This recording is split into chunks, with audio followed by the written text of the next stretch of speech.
大家好，学港闽南话。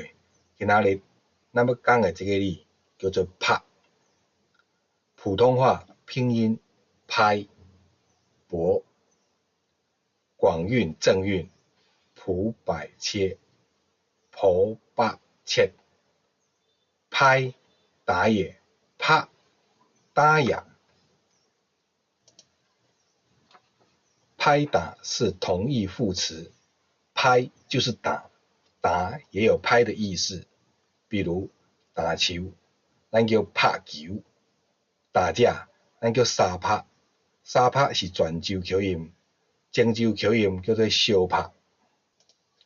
现在说闽南话的人，多数会用打这个字，而读音呢却是用拍，这样呢是音不配字。